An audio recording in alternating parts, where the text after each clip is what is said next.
Hello दोस्तों, भाइयों, मित्रों, मैं आपका दोस्त राजू कश्यप आज के नए विषय के साथ आरंभ होते हैं। गरीबी आपके दिमाग की एक उपज है मात्र, और कुछ नहीं। आपको खुद को ही नीचा दिखाती है अपनी नज़र में गरीबी। गरीबी होती क्या है, इसी विषय में हम चर्चा करने वाले हैं। भाइयों, मित्रों, कृपया ध्यान से सुने। जैसे आपने मेरे बहुत सारे वीडियो में मेरा सहयोग किया, आप भी इस विषय में मुझे लाइक और सब्सक्राइब करेंगे और कमेंट अवश्य करेंगे। जय माता दी, जय गुरु गोरखनाथ दत्तात्रेय भगवान, हरिओम, नमो नारायण। आदेश हारे का सारा, खाटू श्याम हमारा, और गुरु गोरखनाथ महाराज की जय हो। माता संस्थान काली की जय हो। आपका कल्याण करे, मंगल कामना करते हैं। आप सभी सुखमय और सुख का जीवन व्यतीत करें। इस विषय के बाद में तो विषय को प्रारंभ करते हैं।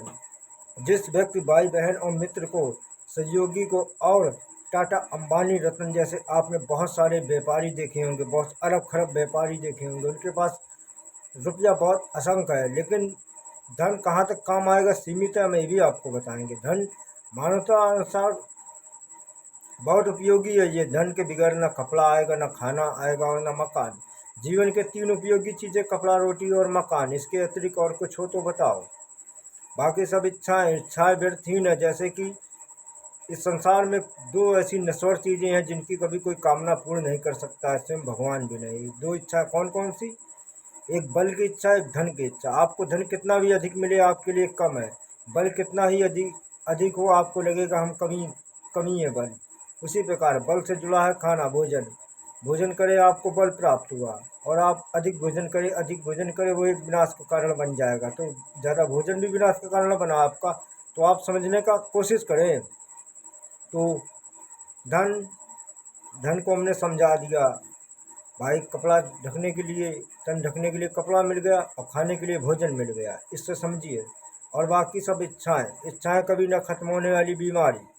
जब आपकी इच्छा नहीं पूरी होगी तो आपके अंदर का एक शैतान जागेगा, जो आपको दिन पे दिन नीचा गिराएगा। आप देखेंगे उसके पास अपाचे बाइक है, केटीएम है, R1 है, बहुत सारी। आप खुद को नीचा महसूस करोगे। घंटा खुद को क्यों नीचा महसूस करते हो, ये बताओ यार। किस लिए नीचा महसूस करते हो? आपको जगा देंगे आज के विषय से। आप शमशान घाट जाकर देखिए, सुबह प्रातः काल जाइए, वहाँ पे टाटा अंबानी जैसे राजा शिरोमणि, वहाँ पे भस्म धूलित विग्रह पड़े हैं। भगवान शंकर इसलिए शिव भस्म धारण करते हैं। देख, मैं तेरे शरीर की भस्म धारण करता हूँ, तूने क्या कमाया है? ये भस्म शून्य हो गया, सब शिव में विलीन हो गया। तू आखिर क्या पाया इस दुनिया में? कुछ नहीं ले गए। माता पिता भी छूट गए आपके, भाई बंधु बंधु भी, सखा, सब छूट गए इस संसार में। बचा कौन? ईश्वर, ब्रह्म स्वरूप ओमकार ब्रह्म बचा शेष। तो मेरा विषय समझाने का मतलब ये है कि आप जो धन अर्जित कर रहे हैं वो ठीक है, धन हर जगह पे काम आता है। आप इतने कठोर मत बने कि अपने माता पिता को भी सहयोग ना करें, और गरीबों की मदद अवश्य करें भाई। फिर कहा, विषय को ध्यान से समझो। गरीबी क्या है? गरीब, अच्छा ये बताओ, वो मर गया तो क्या ले गया? मान लो नरेश था तो क्या ले गया? उसकी परचून की दुकान थी, सारा दिन काम करता था, रुपया अर्जित करता था। आखिर में उसका बुढ़ापा आया और किसी भी बीमारी या cancer, sugar, diabetes, blood pressure, high BP, cholesterol वगैरह बीमारी आई और वो मृत्यु को प्राप्त हो गया। आखिर वो लेके क्या गया? मानते हैं अपने जीवन में कुछ नहीं ले गया। उसने पैसे के लालच में किसी की मदद ना करी, और जीवन में क्या किया? जो दोस्त यार थे, कहा आज भाई पिला दो। अरे मानते हैं वो लाख बुरा नशा करता है, ठीक है, उसको कुछ लाभ होगा तभी वो कर रहा होगा। ऐसे कोई कोई लाभ नहीं, जब तक किसी चीज़ को कोई से लाभ नहीं होगा तो वो क्यों नशा करेगा? उससे कुछ आत्म शांति मिलती होगी, या नशे में ज़्यादा हो जाता होगा तो दिमाग शून्य हो जाता होगा, तो बेहोश हो जाता होगा, डिप्रेशन कम होता होगा दिमाग का। पता नहीं क्या उससे लाभ हो, वो ही जाने पीने वाला। मान लो आप नहीं पीते तो उसको पिला दिया तो क्या हो जाएगा? नरेश को कहते थे मित्रगण कि पिला दो पिला दो, वो खुद न पीता था, कहता हम न पीते न पिलाते। अरे पिला देते, नेक कर्म होते तुम्हारे। जहर देने में भी साला नेकी मिल रही है। सबसे बड़ी कमाई आपके पुण्य कर्म होते हैं, जो आपके मरणोपरांत भी काम आएंगे। मान लो आपका लड़का आपके काम नहीं आता है, आपका श्राद्ध त्रही वगैरह नहीं किया, आपके पुण्य कर्म आपको ऊपर ले जाएंगे, स्वर्ग आपके चरणों में पड़ा भैया, आपके नेक कर्म करने के। स्वर्ग मोक्ष रामायण में लिखा है, मनुष्य के पैरों में स्वर्ग और मोक्ष मनुष्य के जीवन में पैरों में पड़ा होता है।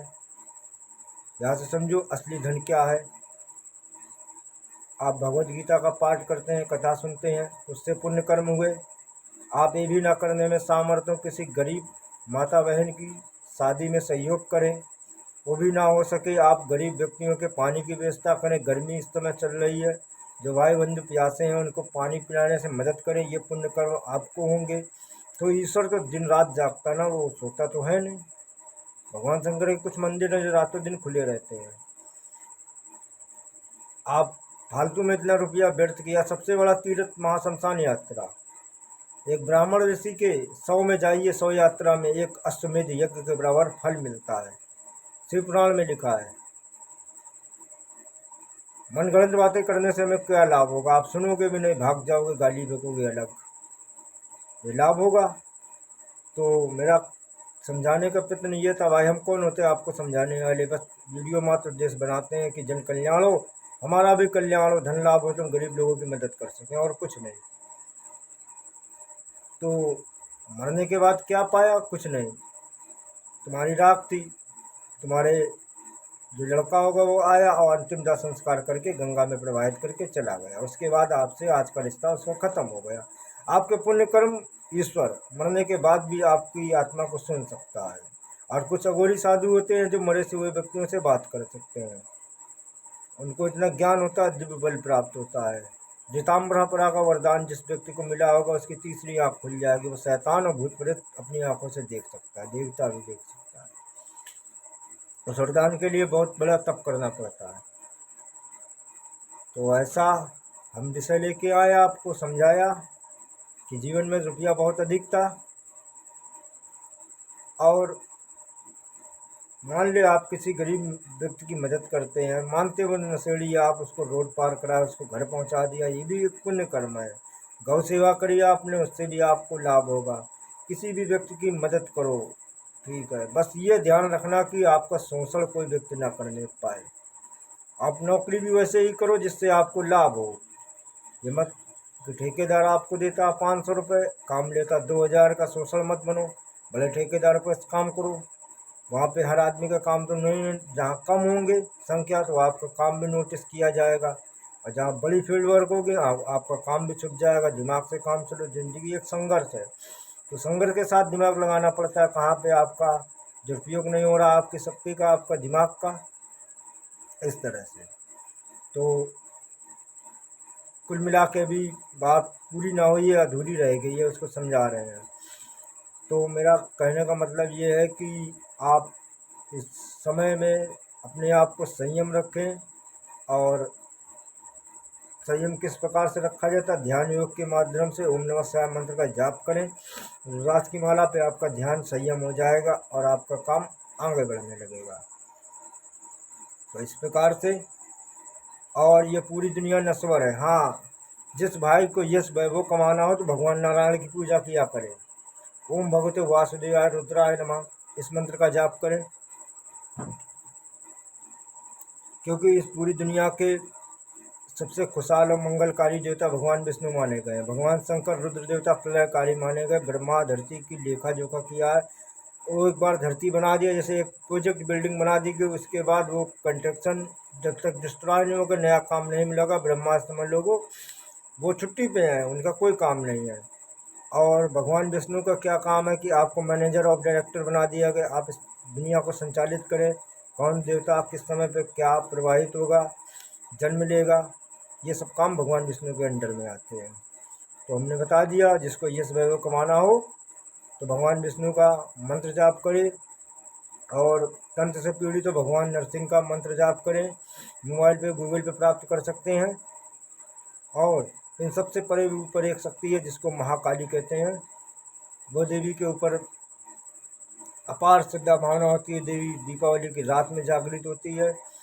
माँ शमशान में बहुत बड़े बड़े मेले लगते हैं देवी की दीपावली के दिन पूजा करने के लिए। तांत्रिक सालों से इंतजार करते हैं किसी मुहूर्त का। आज का विषय समाप्त होता है। आप संयम रखें, ध्यान से रखें। आज का विषय समाप्त हुआ। जिस व्यक्ति को लगे कि हम गरीब हैं तो अवश्य शमशान घाट में जाकर देखें कि गरीब कौन है। उसकी दिमाग की एक उपज है, खाली सोच होती है और कुछ नहीं, गरीबी होती है। जय माता जी, आपका कल्याण करे देवी। हरि ओम नमो नारायण। आदेश आदेश।